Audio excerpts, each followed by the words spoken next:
Bueno, buenas tardes. Vamos a dar comienzo a la mesa.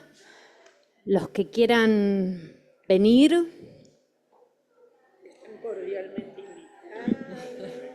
que La vengan, Florita, tenemos la vengan. Bueno, muchas gracias a la comisión directiva por invitarme a coordinar esta mesa de queridos colegas y compañeros. Es un placer acá presentarlos. Así que bueno, vamos a comenzar. Bueno, Marta Garber, psicoanalista, miembro de la Escuela Freudiana de Buenos Aires, presentó trabajos en jornadas y congresos, dictó y dicta seminarios en la escuela. Bienvenida. Gracias, María. Nos presentamos uno por uno, pero sí. Uno. Bien. Bueno, buenas tardes. Es para mí realmente un momento de mucho placer compartir esta mesa con tan queridos colegas, compañeros, amigos de tanto tiempo de trabajo y con ustedes a los que invito a compartir también un momento de interlocución, de diálogo, de intercambio acerca de algunas ideas que quiero proponer. Estoy un poco difónica, con un poco de catarro, sepan disculpar si en algún momento tengo que tomar un sorbito de bebida o algún ruido medio incómodo. Bueno, también es una alegría, obviamente, compartir unas jornadas de 50 años de la escuela freudiana. 50 años es un montonazo. Y la producción del trabajo compartido nos convoca hoy.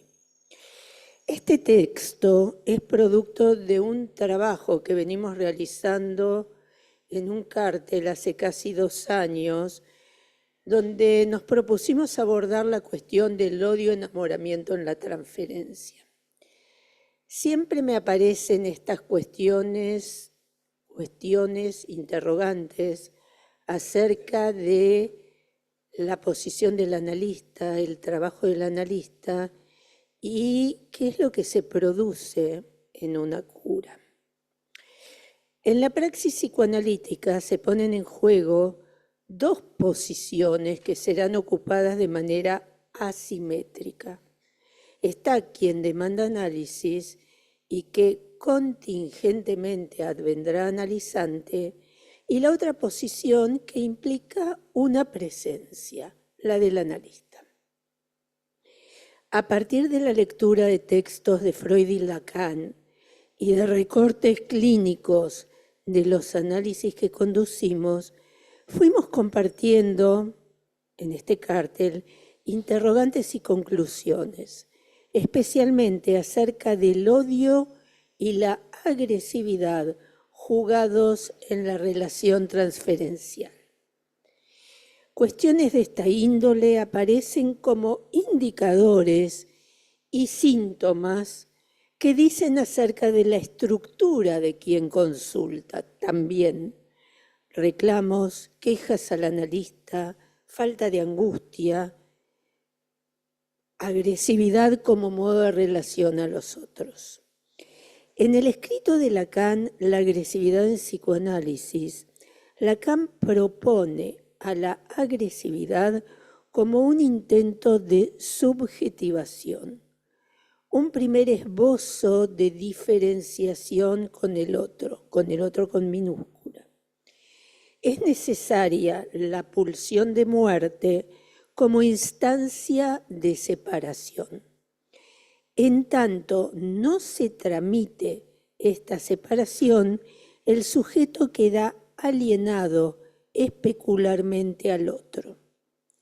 En la escena del análisis, la agresividad introduce una tensión diferenciadora.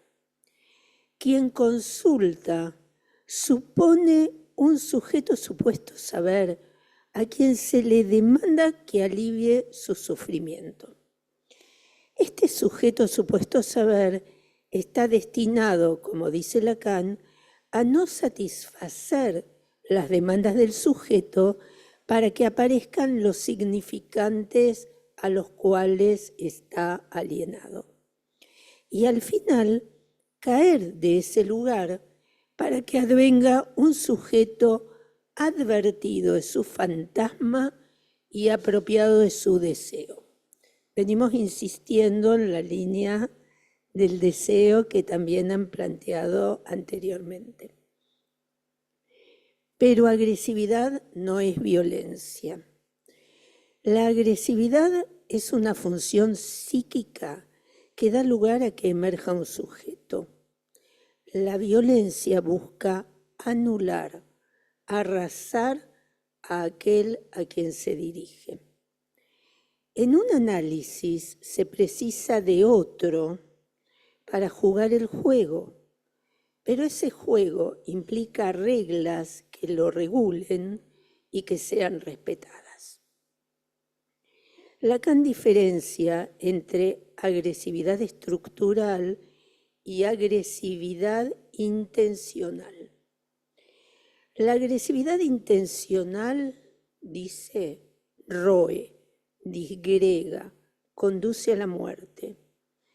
La agresividad estructural implica la tensión correlativa de la estructura narcisista y la posición del sujeto en el complejo de Edipo, en relación a la identificación secundaria con el padre.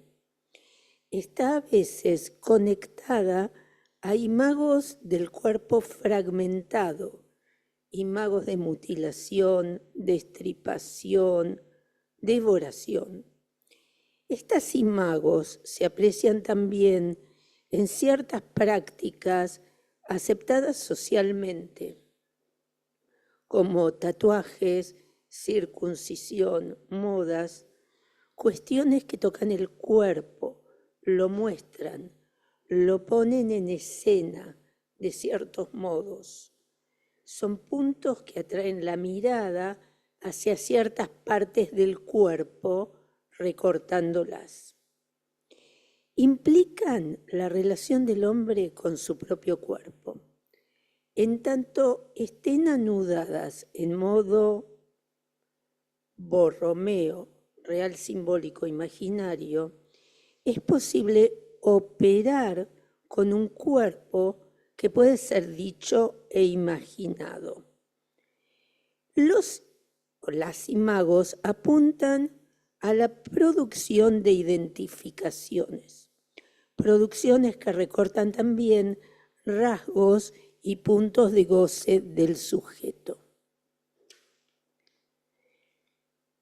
Si esta imagen del cuerpo aparece desanudada, es posible que la relación al analista se plantee como una relación especular, de yo a yo.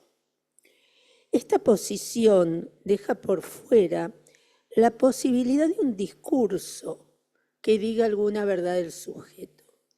Deja por fuera el inconsciente, deja por fuera que algo se juegue a través de la palabra. Nos referimos a estos pacientes a veces como pacientes de borde, donde se juegan especularizaciones e intervenciones imaginarias. El despliegue de un decir posibilitaría la renuncia a la agresividad. ¿Cuál es la posición del analista en esta instancia?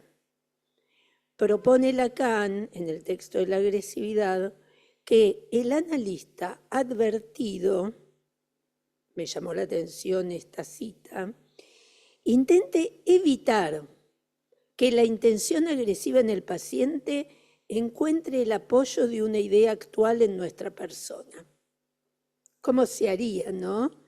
Es decir, cómo no darle alguna excusa al analizante para que, apoyándose en la persona del analista, despliegue o encuentre el apoyo a ese planteo fantasmático del analizante.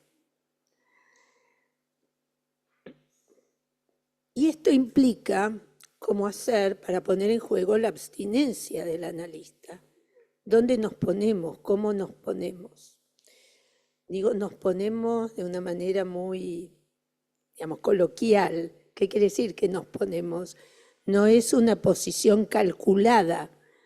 Nos encontramos jugando ese lugar que nosotros llamamos semblante, donde quedamos ubicados a partir de los decires del analizante. No es una posición calculada del analista. Esto implica la abstinencia, la articulación entre el deseo del analista y la presencia del analista.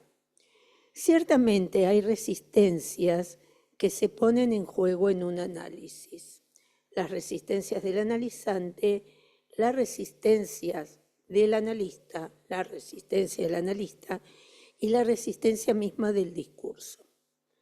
Encarar un análisis requiere del analista, como sabemos, lo dice Lacan, en la dirección de la cura, ofrecer su palabra, su cuerpo y su criterio a los efectos de la transferencia, haciéndose cargo de aquello que funciona al mismo tiempo como motor y obstáculo de la cura analítica.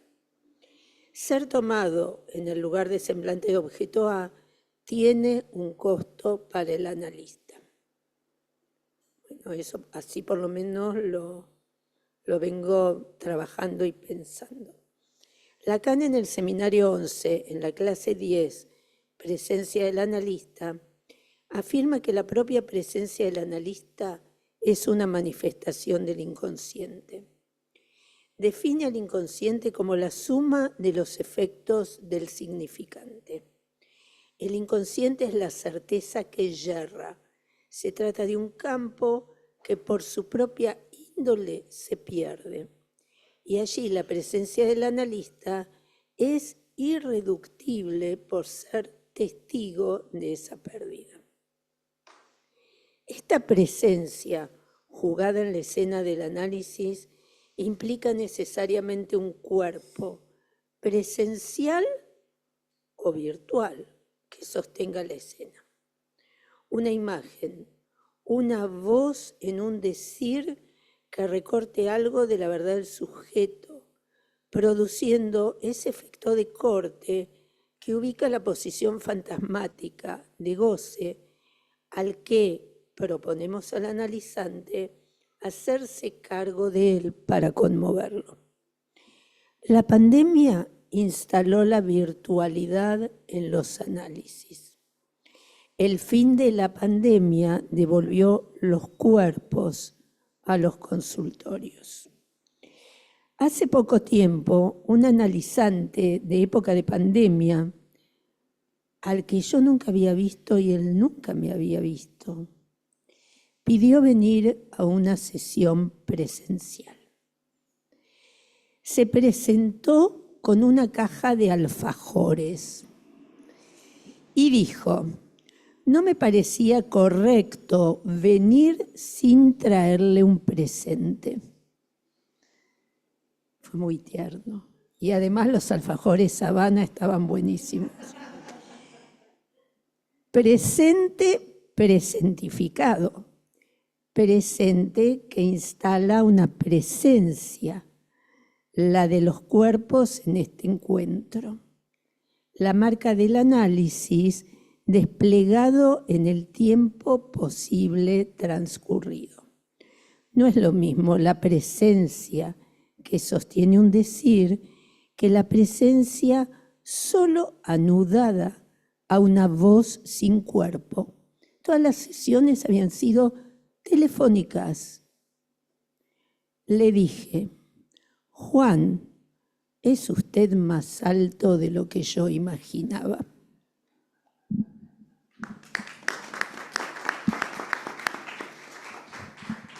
Muchas gracias, Marta. Bueno, ahora voy a presentar a Gustavo Cereseski, analista. Gustavo Cereseski, analista miembro de escuela, autor del libro Escena, semblante y presencia del analista, un grupo de estudio.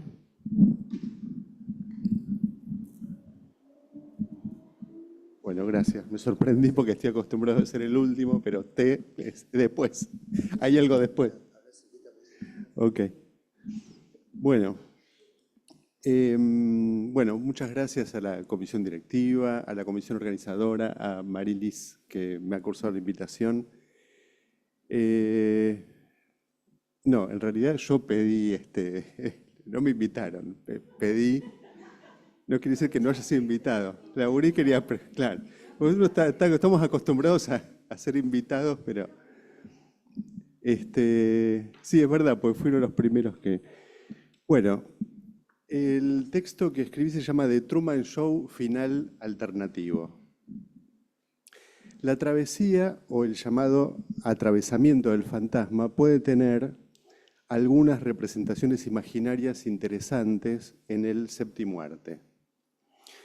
Voy a intentar realizar un mashup de una mezcla, ¿no? De dos filmes ampliamente conocidos y que suelo usar como material de cabecera para ilustrar cuestiones difíciles de la clínica.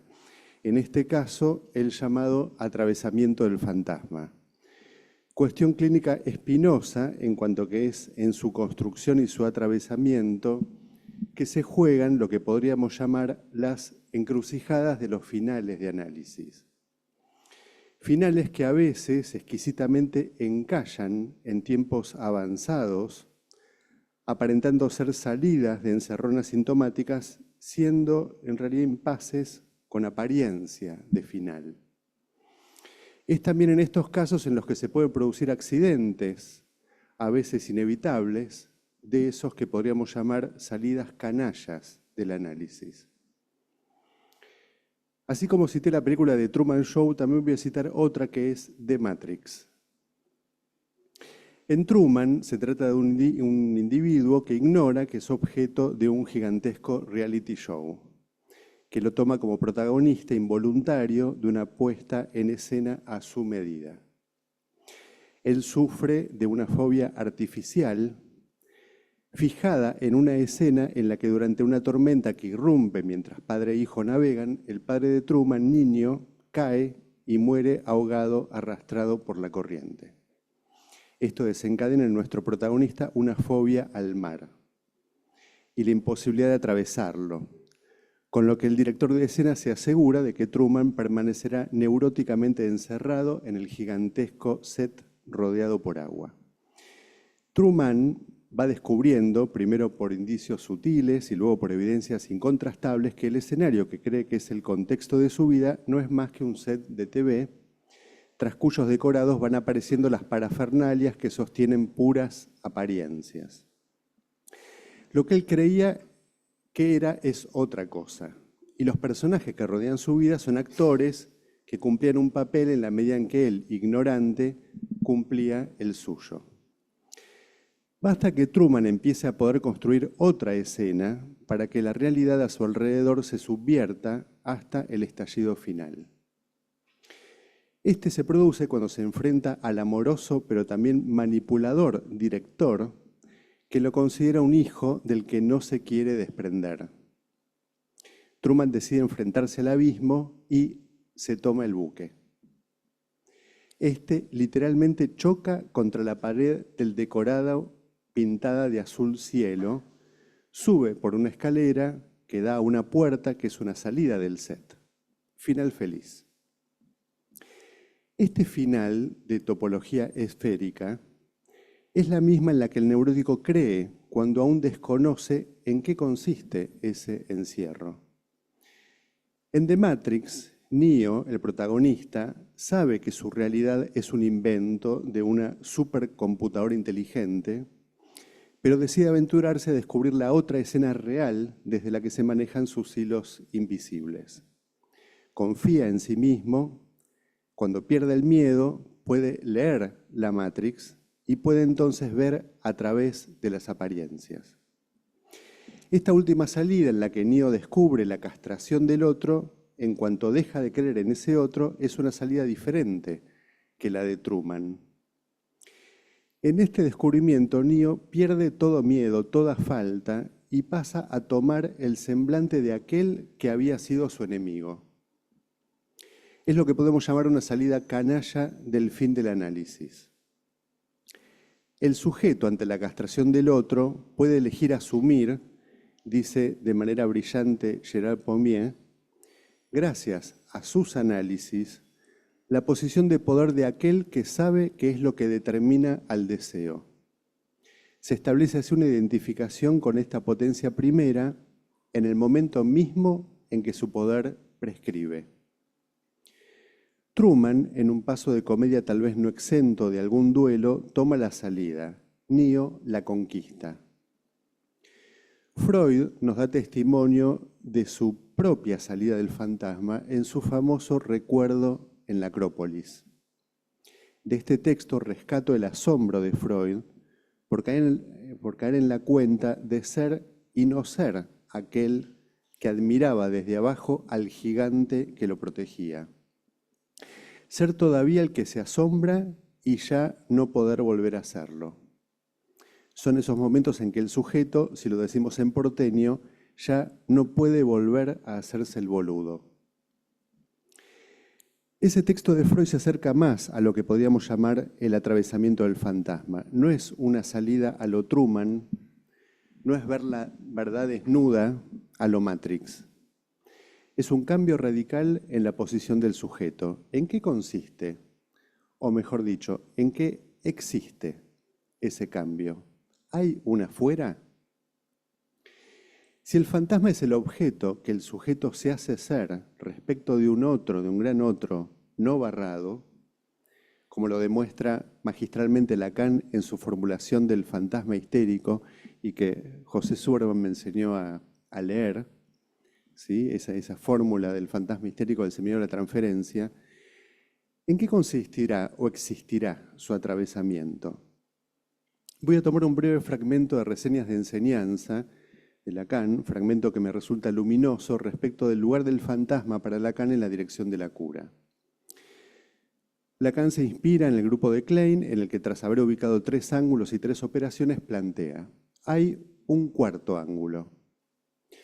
Este ángulo combina los resultados de cada operación representando su esencia en su residuo. Esto significa que invierte su relación, cosa que puede leerse inscribiéndolos con un paso de una derecha a una izquierda.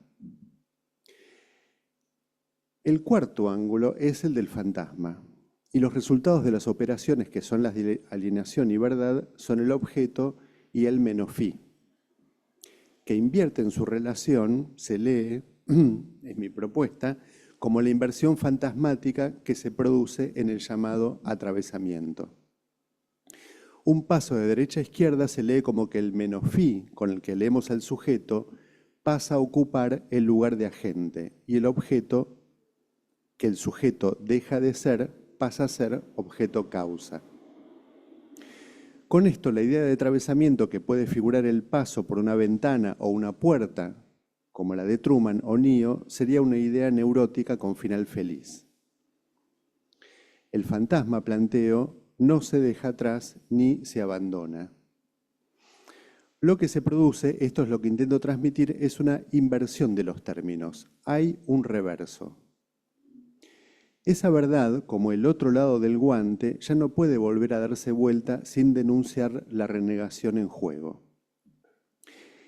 Inversión de la posición del sujeto respecto del otro que sostenía en el fantasma, religión del otro, amor del que el sujeto se separaba con odio, ahí está el odio-amoramiento, da lugar a un nuevo amor, un odio que si era de rechazo ahora es de agujero, un odio-amoramiento que se articula de otro modo con el goce y el deseo. Es curioso que Freud asocie la Acrópolis con un monstruo, ¿Sí? ¿Se acuerdan que pasó con el monstruo del lago Loch Ness, ¿no? Pero tal vez esté diciendo que se trata de lo unheimlich, lo ajeno en lo familiar agujereado de ajenidad. El fantasma ocupa el lugar del monstruo en el lugar del gran otro al que se le da consistencia. ¿Por qué? ¿Para qué? ¿Qué gana el neurótico en ese lugar sacrificial? Pues hay una garantía, la de un otro completo, que ampara y protege, pero además, desconociendo la castración del otro, el sujeto obtiene la ignorancia de la propia, pudiendo gozar de un falso narcisismo en el que cree poder recuperar el ser. Después de la construcción del fantasma, el monstruo puede caer de su lugar aterrorizante y da lugar a un vacío, una caída en la que el sujeto se realiza. Solo ahora, se agregaría, uno adquiere, esto lo dice Freud, uno adquiere un convencimiento que llega hasta lo inconsciente. Solo ahora uno adquiere un convencimiento que llega hasta lo inconsciente.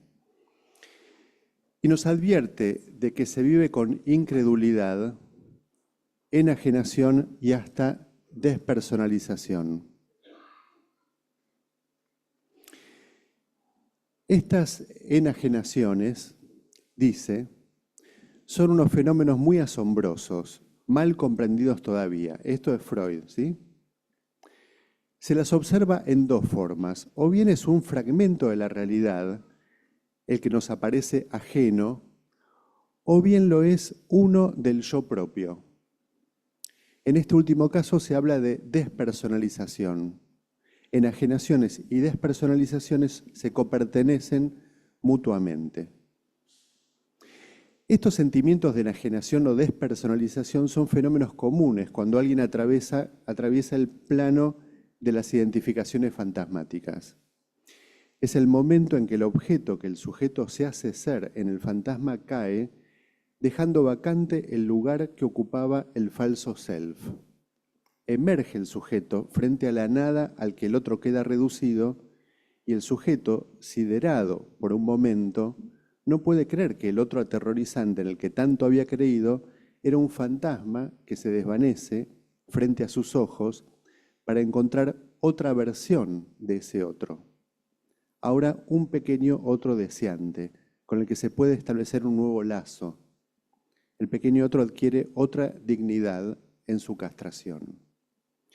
Ese es el momento en que Truman vuelve a entrar en escena, pero ahora advertido de qué lugar ocupa y pudiendo ser sujeto de su historia.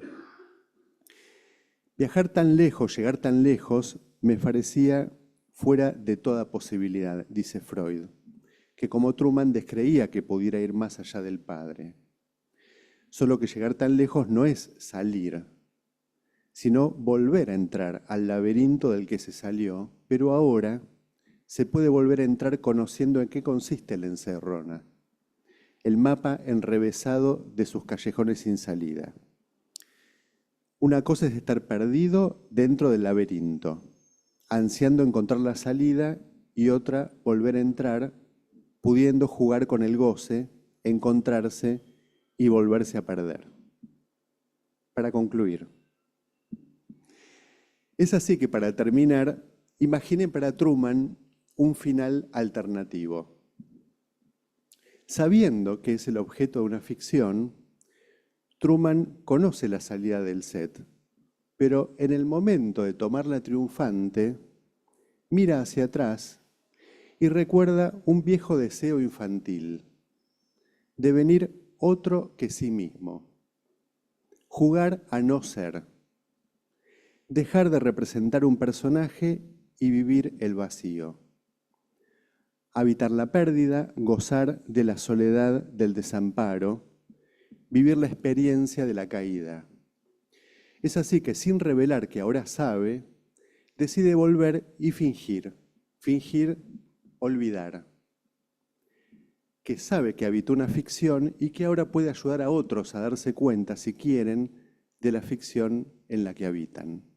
Gracias.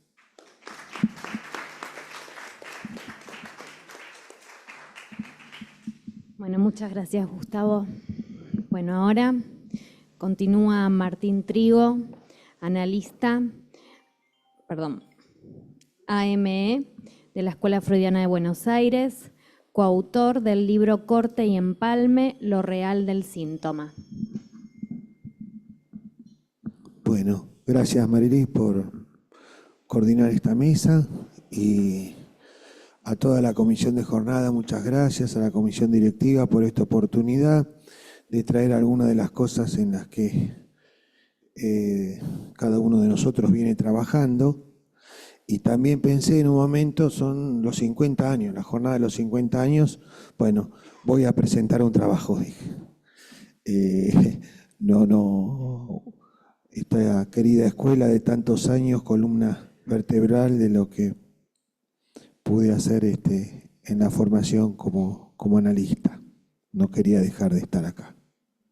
Así que muchas gracias. Y a mis compañeros de mesa, por supuesto. La jornada tiene esa oportunidad, digamos, de escuchar algunos trabajos, algunas letras que circulan y que van llegando a cada uno.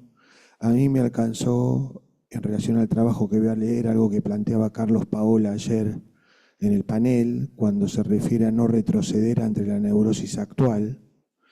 Me parece interesante, en algún lugar me invitaba a pensar, porque hay algo de lo que va al cuerpo que no alcanza la representación en la neurosis actual, o que el significante no alcanza a modular.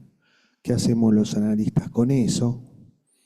Él proponía algo muy interesante para pensar, que es que el trabajo del analista puede por momentos componer aquella ausencia de producción inconsciente, suplirla para finalmente causarla, ¿no?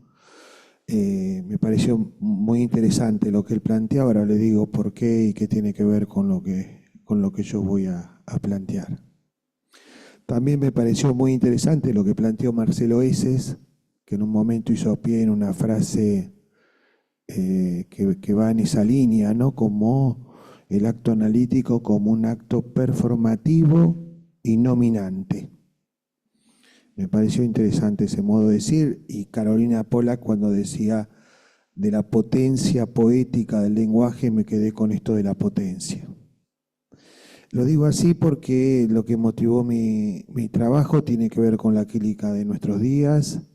Yo estoy supervisando en hospitales, trabajando con gente que recién comienza la práctica del análisis, trabajando sus testimonios clínicos. Y bueno, y me alcanza alguna preocupación en relación a cómo se sostiene la oferta analítica en cada una de esas experiencias, en cada uno de esos dispositivos. Bueno, en esa vía entonces titulé mi trabajo En el cuerpo aún. También escogí una frase de un poema de Alejandra Pizarnik que se llama... Que dice así, el poema solamente dice poema número no sé cuánto, dice así: tú eliges el lugar de la herida en donde hablamos nuestro silencio.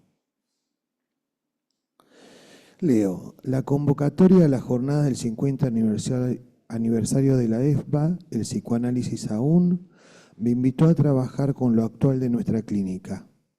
Una dimensión temporal que propone intentar discernir la función de corte que hoy puede esperarse de un analista. Un efecto de la operatoria analítica se ubica en el empalme con el saber inconsciente que la intervención que corta pone en acto. Admitamos que la persistencia por el saber como posibilidad simbólica de cercar lo real frecuentemente se encuentra interceptada por las pasiones de la ignorancia tan en boga en nuestros días. Pasamos de la sociedad líquida descrita por Bauman, ya problemática para sostener la causa del deseo, a una sociedad donde los discursos que se vociferan vehiculizan una pasión encarnada en un cuerpo que solo reconocen en el otro una amenaza y no ya una oportunidad. El vociferar nos trae el eco del superyo que demanda goce, que se paga con innumerables empujes al ser. En esa deriva se encarna lo que debería ser como tarima para desacreditar, discriminar al otro. El primer forcluido en esa corriente es el sujeto, y así el síntoma. Trabados en esa demanda, se escucha en variados testimonios de la clínica la aparición de esa dificultad, tanto sea que caiga sobre analizantes así como sobre los analistas. Como un intento de integración, escapando del lugar del discriminado o culpabilizado, la demanda se desespera por alcanzar el saber lo que se tiene, al modo de las tan banalizadas designaciones diagnósticas, o bien en resolver lo que no anda, para que la pregunta por lo que pasa en el cuerpo no llegue a ser formulada. Si esta mera descripción es aceptada, estamos en condiciones de ubicar que hay efectos que inquietan ante las ausencias del tiempo y el espacio para la emergencia de la división subjetiva. Se escucha en cuerpos afectados por la ansiedad, la angustia, el apremio, cuerpos sin intervalo. Una salida se vislumbra en el hecho de encontrar otro para hablar y no ya para que se acorrale con más demanda la quimera de una solución falaz imposible. Ofrecemos desde el psicoanálisis la producción del inconsciente a partir del corte que implica hacer jugar el sinsentido, donde el objeto A opera desde lo real como perdido. Como lo trabaja Lacan en el seminario de la transferencia, la caducidad del otro, en tanto hay un significante que falta y no responde al goce, implica una puesta en forma de la falta en el análisis que se sustenta en el lugar de semblante de objeto al que va el analista. Esta dimensión del acto analítico implica un corte en la deriva significante a cuenta de la operación del objeto que, en tanto causa, hace decir, busca una nueva palabra, divide. La transferencia, entonces, es la palestra donde ante la falta en el otro, el analizante por vía del amor hará prevalecer el rasgo unario como significante de su alienación identificatoria que comporta el anclaje en el fantasma con el que se articula a la falta en el otro en posición de objeto. La progresión en la enseñanza de Lacan, que le permite definir a la castración como la no existencia de la relación sexual y la imposibilidad de su escritura, compone una chance más para el analista. Encontrarnos en el seminario 20, aún con la afirmación donde el lenguaje es insuficiente en todo lo que se acerca a la no existencia de la relación sexual, ante la que no puede entonces pretender suplir lo que del ser se escapa, le propone a Lacan una pregunta. Dice así: ¿acaso es posible que el lenguaje tenga otros efectos que el de llevar a la gente a su antojo a reproducirse aún más, aún en cuerpo a cuerpo y aún en cuerpo encarnado? Insiste y alumbra otra alternativa. Dice: hay, sin embargo, otro efecto que es lo escrito. Retoma desde este ángulo la vigencia del escrito para desde allí situar al sujeto. Se trata de hacer jugar en el significante la función del uno. El amor, como vía de suplencia, falla en la medida que reproduce el desencuentro y se abona en la repetición de lo traumático que traza la insistencia de la imposibilidad de su escritura. La vía en que el analizante se esfuerza en hacer uno con el otro es cortada por la otredad radical que presume la diferencia. No hay uno con el otro, y a la vez en ningún caso puede tomarse al otro por un uno. La interferencia, la ilusión de hacer uno con el otro, a ser uno con el objeto que satisface, con el diagnóstico que designa el ser, con el argumento fantasmático que provee los sentidos ante la castración, y más aún, con alcanzar la imagen que se reclama, topa con la inminencia del A como único reducto donde la verdad tiene oportunidad de operar. Así la letra adviene del entramado significante para restar los sentidos al hacer pesar la palabra como signo de un sujeto, que entre unos encontrará el espacio para mediar con alguna escena lo que del vacío de significado le proponga. En la tercera, Lacan avanza sobre un campo de goce que se aloja en el pensamiento mismo. El hecho mismo de pensar involucra al goce. Si bien señala que lo simbólico, lo imaginario y lo real son el número uno, destaca el papel que lo imaginario desempeña en el adunamiento al decir que, cito, el pensamiento consiste en que hay palabras que introducen en el cuerpo ciertas representaciones imbéciles. Aquí tienen lo imaginario, nos dice.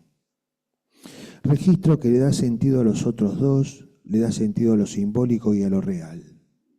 Al escribir en el calce del nudo el objeto A, se nos presentan diversas vías para que ese cuerpo, que desde lo imaginario precipita el sentido sobre los tres registros, sea ahuecado por el no todo en cada uno de ellos.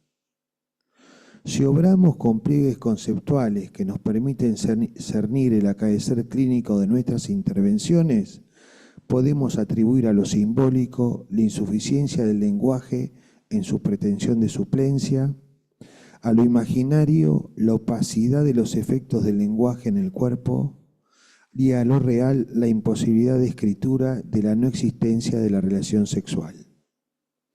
Desde la palabra significante, cuerpo y letra se abren como oportunidad al hacerlos participar en lo que expone un analizante en el tamiz de su relato, de su demanda, de su premura por ser.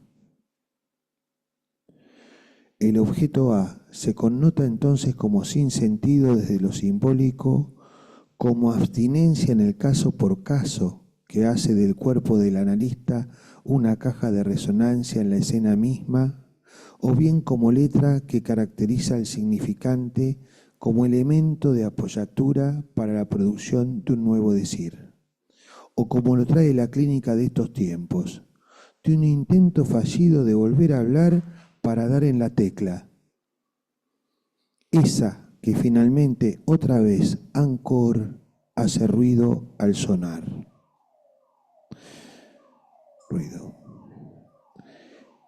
El analista, en el lugar del semblante, torna al objeto A operatorio en lo real.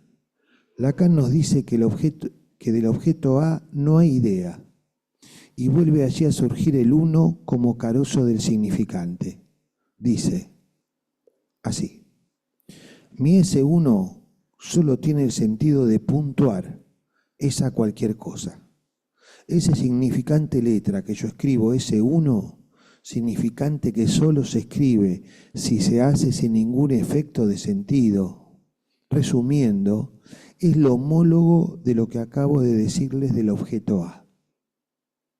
Entonces, es también hacer operar al objeto A en lo real no solo la función de semblante como efecto del discurso analítico, sino también la condición de esa posibilidad, que parte del lugar en que una palabra incita al corte de la cadena significante en su deriva repetitiva. Un uno que dé anclaje en su función homóloga a la del objeto A. Una apuesta que juega la carta para que corte la continuidad de un relato, ese que cada quien trae al consultorio como padecimiento, aún en su forma capitalista, en la que si se formula un problema es para encontrar una solución. No vivimos un tiempo que facilite la disposición a sostener preguntas. Tal vez tantas respuestas fallidas y enarboladas como horizonte de bienestar a conquistar, hacen que hoy la autoconservación prefiera alinearse con las respuestas de la ciencia o se ilusione en el atajo de la inteligencia artificial que desatiende la inminencia del cuerpo ante cualquier forma de lenguaje que se promulgue para todos. Si el psicoanálisis aún persiste en poner en función la operatoria de lo real, en lo singular de cada transferencia, ofrece una chance en el significante para advenir al uno cada vez que produce en quien habla la división subjetiva, la dignidad del sujeto en su deseo. Nada más.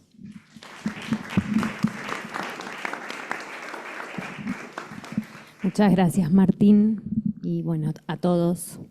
Bueno, abrimos el espacio a preguntas, comentarios. Santiago Deus.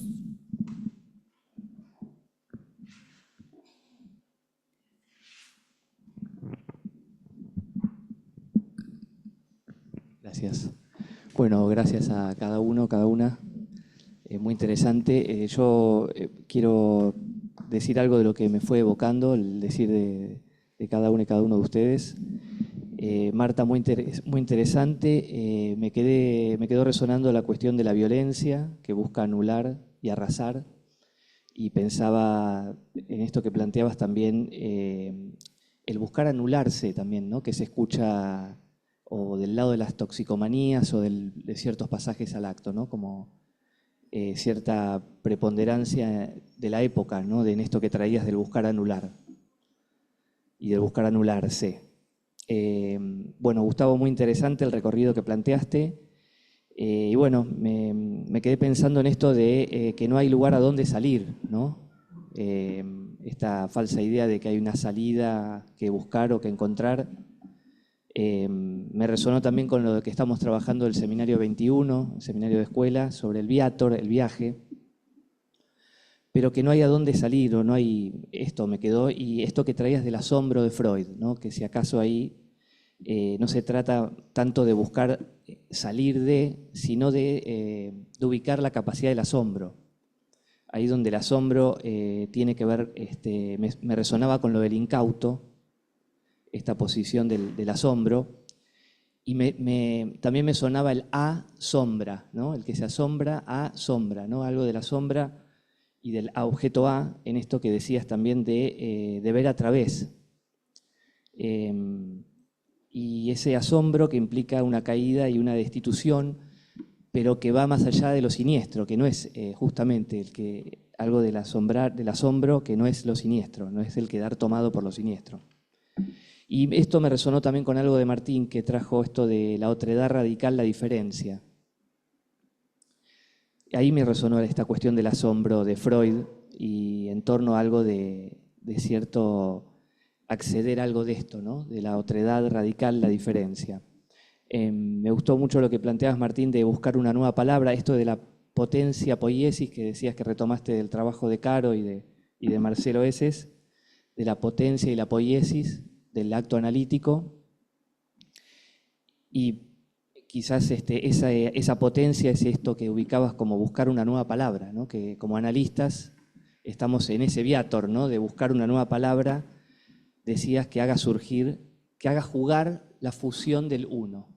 También me gustó eso que trajiste, de hacer jugar ahí algo de eso que si no se presenta como fusión del uno, caroso. Bueno, nada, gracias.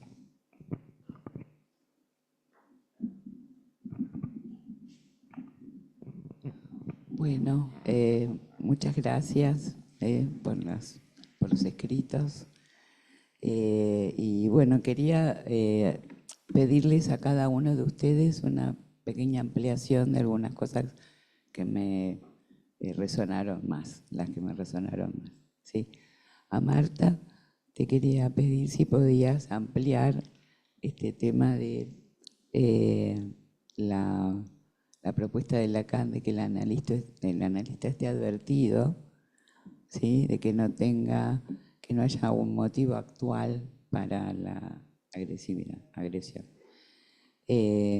A Gustavo quería preguntarte, porque realmente me pareció algo importante a dilucidar, a comprendernos. ¿Qué sería una salida canalla, no? Porque las salidas son fallidas, pero salida canalla no se me ocurre o no me quedó todavía tan claro. Y a Martín quería preguntarte, me pareció interesante esto que dijiste, el pasaje de la sociedad líquida, ¿no?, a la sociedad que vocifera.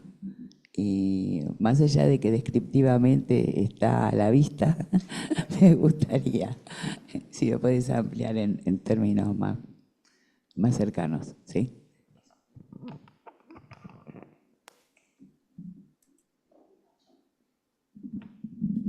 A ver, Cristina Ochoa. Bueno, gracias por las presentaciones. Cada una... No se escucha, Cristina. A ¿No se ver, escucha? acércate un poco más al micrófono. ¿Se escucha? No. El audio lo tengo abierto, no sé. Acá se escucha. Sí. Hola, ahora sí. Sí, sí, gracias.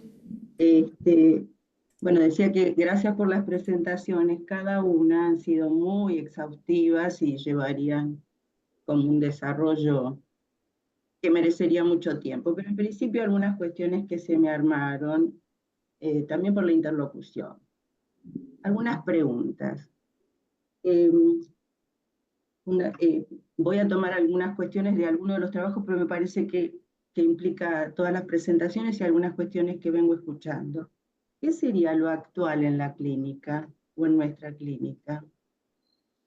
Digo, a mí se me abre una pregunta entre lo que es la estructura y lo que son las presentaciones. Entonces, bueno, Martín hablaba de lo actual en nuestra clínica como ausencia de tiempo y espacio en relación al cuerpo. Me gustaría ver si podías desarrollar un poco más esto, porque me parece que es un gran tema.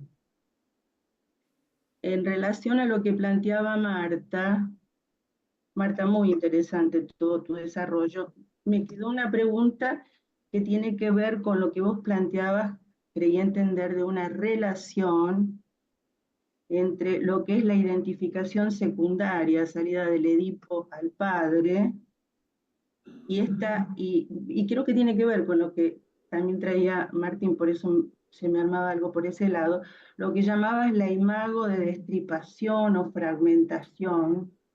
Ahí hay algo de esa articulación que me gustaría ver si puedes desarrollar un poquito más, ¿no? También me abrió pregunta lo de estar advertido, sería para seguir charlándolo. Me pareció, Marta, que planteabas, bueno, tomabas esta pregunta de si es posible evitar el que algo de la presencia del analista funcione como disparador. Me preguntaba si se trataba de eso, que es inevitable, o en todo caso, qué hacer, ¿no? Si el estar advertido no tiene que ver más con qué hacer a posteriori con eso, ¿no? Bueno, en principio estas cuestiones.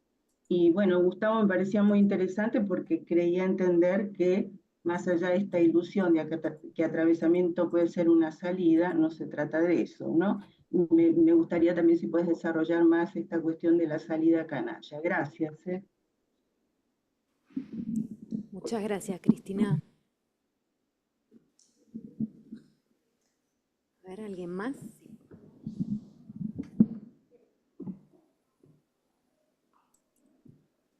Sí, a Marta, me parece interesante esta pregunta que insiste acerca de, yo supongo que tiene que ver con la abstinencia del analista, pero la pregunta más es respecto de la agresividad y el odio y cómo podemos discriminar, ¿no?, estas dos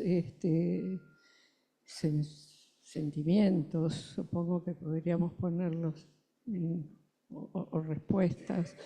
Y me pareció esto de Cerezewski, como muy luminoso esto de gozar de la soledad del desamparo como salida del fantasma, ¿no? Esto me pareció muy interesante y que tiene como mucha carnadura, y aún siendo soledad.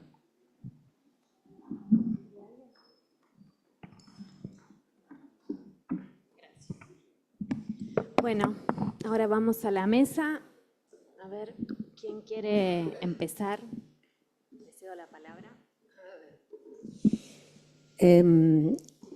Me sorprendió también escuchar que había cierta confluencia en los trabajos, en las preguntas que nos hacemos respecto de qué pasa con el sujeto y la apuesta del analista a que haya un sujeto. Esta posición del analista me parece todo el tiempo que nos vuelve y nos interroga. Hace no tanto tiempo hubo una actividad de convergencia sobre las pasiones del ser, amor, odio e ignorancia, que me resultó muy interesante, sobre todo la última parte que se habló de la pasión de la ignorancia, ¿no? Esta cuestión del no querer saber. Las tres pasiones, porque es interesante también cómo se plantea en The Truman Show el lugar del protagonista respecto del saber. Él no sabía, o Neo en The Matrix sabía,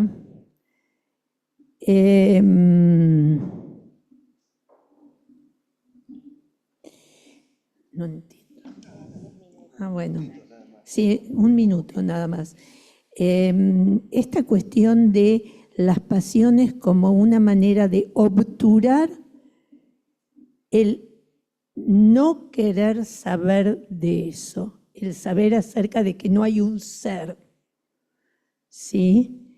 Y que puede plantearse por la vía de cualquiera de las tres pasiones, amor, odio e ignorancia. Me parece que toda la posición del analista, y contesto rápido, tiene que ver con una posición a precú. Esto de estar advertido no es algo, yo decía, no se puede calcular, no es una posición calculada.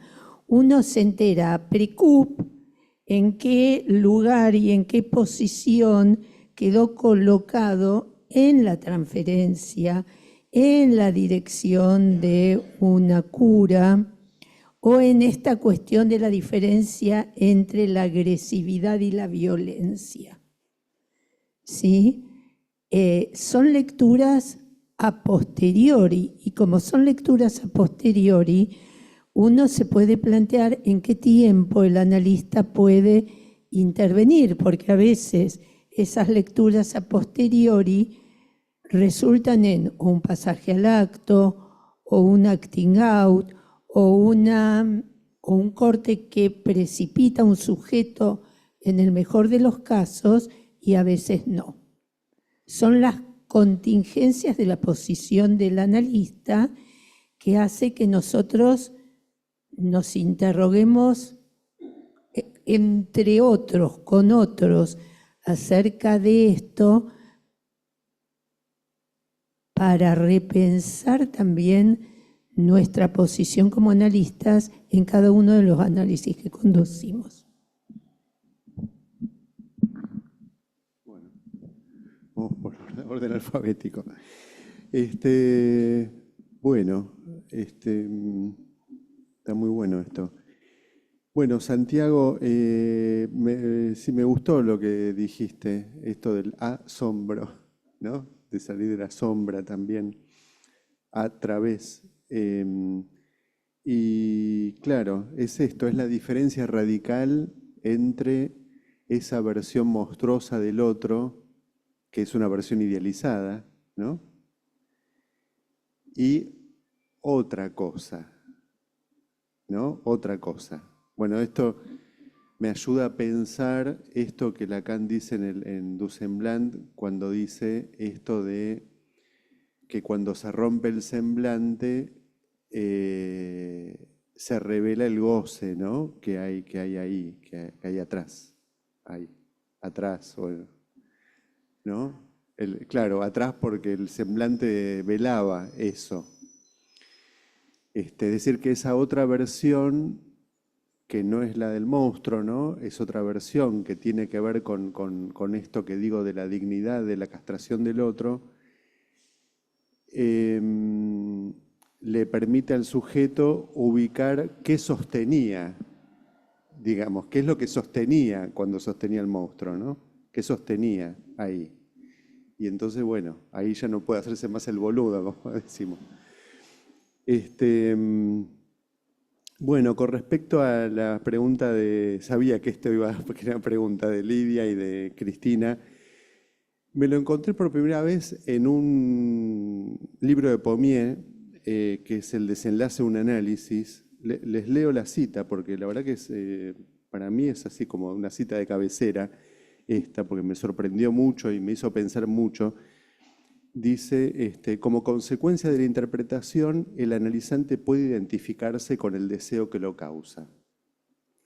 Pero nada le impide tampoco identificarse con aquello que determina a esta causa del deseo, es decir, con el gran otro del discurso, con el lugar de destinación de toda palabra y no con su desecho. Puede elegir asumir, gracias a sus análisis, la posición de poder de aquel que sabe qué es lo que determina el deseo. Indudablemente el horror a la castración tiene mucho que ver con esto. Se establece así una identificación con esta potencia primera en el momento mismo en que su poder prescribe, ¿no? A eso llamo salidas canallas, a veces son salidas maníacas del análisis, ¿no? Como salidas triunfantes, como un fin de análisis triunfante, que me parece que ese tipo de salidas del análisis, a veces cuando se relatan, son los que crean la resistencia al dispositivo del pase. Porque entonces si es una salida así, todo el mundo empieza a descreer de eso. ¿Qué es esto? ¿Cómo? Claro, es una salida renegatoria a la castración, exactamente. Y que, bueno, Pommier dice que no siempre se puede evitar, como que el analista a veces no se la ve venir y se produce y queda como sorprendido, ¿no? de esa posición. El analizante vira a una posición, sí, renegatoria, ¿no? Bueno, y sí, esto de gozar de la soledad del desamparo, ¿no? Me gustó la pregunta que hiciste. Me parece que se trata de algo de eso, ¿no? Que del desamparo se pueda gozar un poco, digo, tampoco es la cosa, guau, ¿cómo voy a gozar del desamparo? Pero no sufrir tanto y por qué no gozar un poco también, ¿no? Es eso. A mí me dio un poco de miedo eso de gozar del desamparo, la verdad te digo. Me están faltando unas cuantas sesiones más. Porque me dio un poco de cagazo, sí. Pero bueno, voy a andar por ahí. Creo que en el desamparo, bueno, está en la posibilidad de arreglársela con algo, ¿no? Bueno, gracias por las preguntas. En relación al comentario de Santi, sí, la función del uno. Porque nosotros tenemos invariantes del psicoanálisis para plantear nuestra clínica, para leer la estructura, para trabajar la demanda. Pero eso tampoco nos tiene que desviar a no poder leer lo que pasa en cada tiempo. También es una convocatoria, no una enseñanza que transmites. Seguramente en el decir transmite algo, pero es una convocatoria de Lacan. Está advertido de la espiral a la que la época nos arrastra. Y eso no es para hablar en el café. Eso es para ver cómo nos paramos en cada caso y en cada análisis. ¿Qué hacemos con lo que recibimos? Entonces no se puede negar. Sería como decir, la clínica actual es la clínica que aparece en el cuerpo, lo actual para Freud era lo que aparecía en el cuerpo, que no hallaba significante, que no hallaba representación. Y hoy el cuerpo está empujado desde todos los discursos a dar la respuesta a lo real sin el significante. Ya hace mucho tiempo. Entonces no podemos decir que eso no pasa en la clínica, pues no somos astronautas, vivimos en este mundo, en este planeta, en esta época. Y eso está pasando en los análisis a la hora de supervisar. Vos te das cuenta que hay jóvenes analistas que quieren arreglarle la vida al analizante. Porque parece que andar medio cojeando no está bien visto por el capitalismo de la época. Y no lo digo ideológicamente, lo digo como discurso, no me estoy refiriendo a una cuestión ideológica. Al mismo tiempo, cuando vos me preguntás por la sociedad líquida de Bauman, yo digo, bueno, Bauman por ahí había cosas con las que no terminaba de contar y la jugó mucho por el lado de lo que imprime al discurso el capitalismo que se ejerce, pero a mí me parece que hay algo que empezó a pasar, no sé si recuerdan la foto de un pequeño niño en la costa, en Italia, alzado, muerto, por un gendarme italiano. Uno de los modos de leer lo que viene pasando ya hace muchos años en Europa y que tiene que ver con la inmigración, con las grandes masas inmigratorias, ¿no? Amenazan el derecho al bienestar. El bienestar ya no es una cuestión que se comparte colectivamente, sino que pasa a ser un bien individual. Y quien emigra y llega a un lugar es una amenaza para ese derecho, más que un valor, ya es un derecho considerado individual. Entonces el otro es siempre una amenaza. Bueno, eso tiene efectos de discurso. Eso tiene ese efecto de un discurso y tiene efectos en el discurso. No es algo que se puede desconocer. Entonces digo, la función del uno, en el sentido de poder hacer operar una palabra en lo que se trae en un relato, de poder detenerse, a ver si de eso puede haber una relación a lo simbólico. Porque nosotros con Santiago escribimos corte y empalme, pero muchas veces el empalme, que es el saber inconsciente que se empalma con lo imaginario, da la idea de que está difícil para que aparezca muchas veces, ¿no? Pero no deja de ser la apuesta del analista.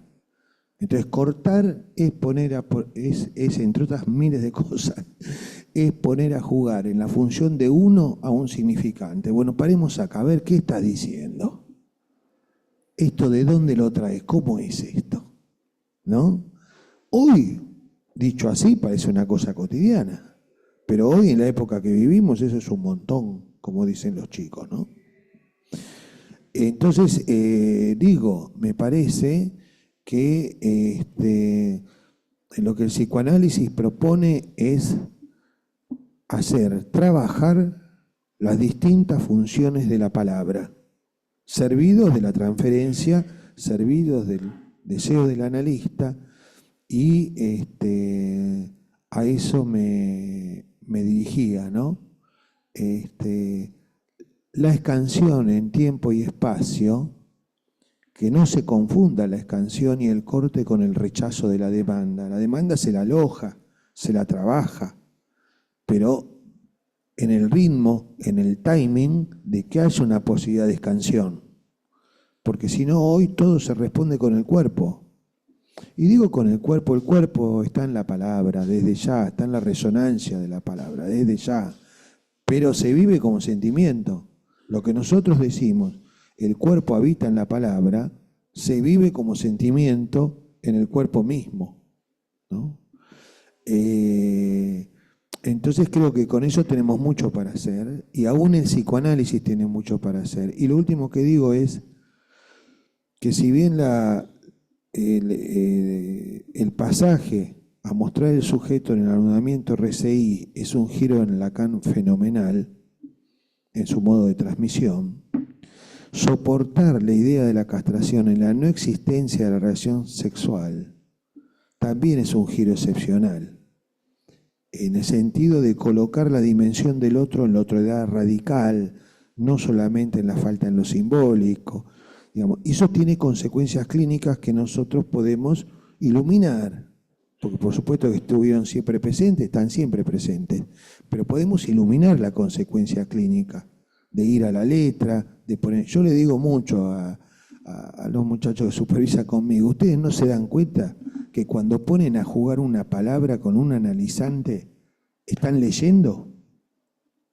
¿Por qué esa palabra? ¿Por qué esa palabra y no otra? Además del resuene en el discurso, ¿no? Donde una palabra toma privilegio, cuando un analista la toma, está leyendo. Está haciendo el primer paso de la letra. Y creo que entre el seminario 17 y 20, creo que el escrito tiene un lugar privilegiado para la clínica en su uso, ¿no? Bueno, muchísimas gracias a todos. Cerramos esta mesa. Damos lugar a la próxima.